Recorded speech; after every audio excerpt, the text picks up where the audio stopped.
नमस्ते। आज हम लोग बात करने वाले हैं वाक्पटुता की कीमिया के बारे में। मतलब इस बारे में कि कैसे सही शब्द चुनकर और उन्हें सही ढंग से बोलकर हम अपने विचारों को कह सकते हैं एक अलग ही लेवल की पावर दे सकते हैं। तो चलिए इस सफर की शुरुआत एक बहुत ही बुनियादी लेकिन बहुत दिलचस्प सवाल से करते हैं। क्या शब्दों में सच में जादू होता है? क्या वो जादू की तरह काम कर सकते हैं? अच्छा, क्या हो अगर अच्छा बोलना कोई पैदाइशी तोहफा ना हो, अगर ये कला हो जिसे सीखा जा सकता है। ये पूरी पड़ताल इसी सोच पर आधारित है कि बोलना एक तरह की कीमियागरी है, एक ऐसा प्रोसेस जिसमें कोई भी महारत हासिल कर सकता है। ठीक वैसे ही जैसे कीमियागर साधारण सी धातु को सोने में बदल देता है। तो सबसे पहले हमें ये समझना होगा कि हम किस तरह की ताकत की बात कर रहे हैं। शब्दों की उस कमाल की शक्ति को समझना होगा जिसे हम अपने अंदर जगाना चाहते हैं। इस बात को हमेशा याद रखना चाहिए कि शब्द सिर्फ आवाजें नहीं हैं। नहीं, ये तो वो औजार हैं, वो टूल्स हैं जिनसे हम अपनी दुनिया बनाते हैं और दूसरों पर एक गहरा असर डालते हैं। अब यहाँ एक मजेदार बात है। इससे पहले कि कोई जादू बाहर दिखे, असली काम तो अंदर होना है। मतलब एक मजबूत सोच, एक मजबूत मानसिकता ही अच्छी तरह से बोलने की असली नींव है। देखिए, सारा खेल सोच का है। एक तरफ वो लोग हैं जो सोचते हैं, अरे अच्छा बोलने वाले तो पैदा होते हैं, और दूसरी तरफ है कीमियागर की सोच कि बोलना एक हुनर है, एक स्किल है जिसे बनाया जा सकता है, जिसे बेहतर किया जा सकता है। और यही सबसे बड़ा, सबसे जरूरी बदलाव है। तो सच्ची तैयारी की नींव 3 चीजों पर टिकी है। पहला, आपका इरादा एकदम साफ हो, आप क्यों बोल रहे हैं। दूसरा, आपका ध्यान खुद पर नहीं बल्कि सुनने वाले पर होना चाहिए। और तीसरा, और शायद सबसे जरूरी, अभ्यास, अभ्यास और बस अभ्यास। हर बातचीत को एक मौका समझिए अपनी इस कला को निखारने का। ठीक है, तो जब मानसिकता सही हो गई तो अब आगे बढ़ते हैं।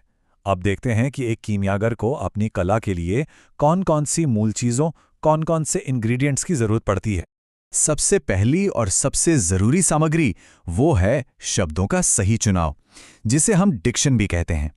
देखिए, शब्द ही तो किसी भी संदेश की नींव होते हैं, इसलिए उन्हें बहुत ध्यान से चुनना चाहिए ताकि बात एकदम साफ और असरदार तरीके से पहुंचे।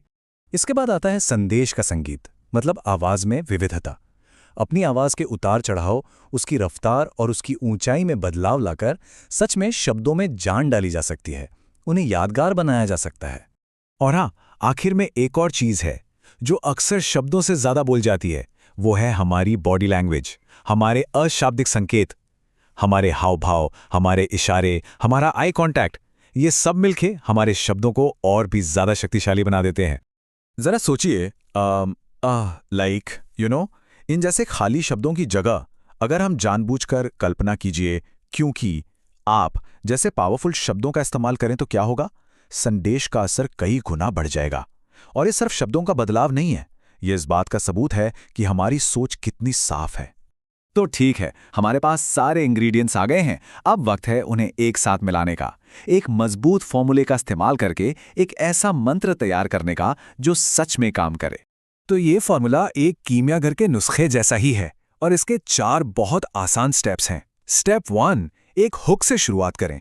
कोई सवाल, कोई कहानी या कोई चौंकाने वाला फैक्ट जिससे लोगों का ध्यान तुरंत आपकी तरफ खिंच जाए। स्टेप 2, फिर अपनी सबसे जरूरी बात, अपना कोर पॉइंट एकदम साफ साफ बताइए। स्टेप 3, अपनी बात को मजबूत बनाने के लिए सबूत दीजिए, कोई डेटा, कोई लॉजिक या कोई छोटा सा किस्सा। और आखिर में स्टेप 4, कॉल टू एक्शन, मतलब सुनने वालों को बताइए कि उन्हें आगे क्या सोचना है, क्या महसूस करना है या क्या करना है। तो सवाल ये उठता है कि ये सारी चीजें, ये सारे तत्व मिलकर वो जादुई असर कैसे पैदा करते हैं? वो क्या चीज है जो एक स्पीकर को प्रभावशाली बना देती है? और इसका जवाब यही इस पूरे विचार का निचोड़ है कि अच्छा बोलना कोई जादू नहीं है, ये कीमिया है। मतलब ये कोई रहस्यमयी तोहफा नहीं, बल्कि एक सोचा समझा प्रोसेस है, एक ऐसी कला जिसे बदला जा सकता है, सीखा जा सकता है। एक बात हमेशा ध्यान में रखनी चाहिए, सिर्फ एक अच्छी तरह से तैयार किया गया संदेश 1000 खाली और बेमतलब शब्दों से कहीं ज्यादा ताकतवर होता है।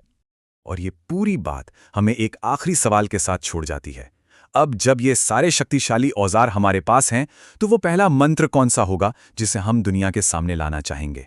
वो कौन सा विचार होगा जिसे हम अपनी आवाज देंगे?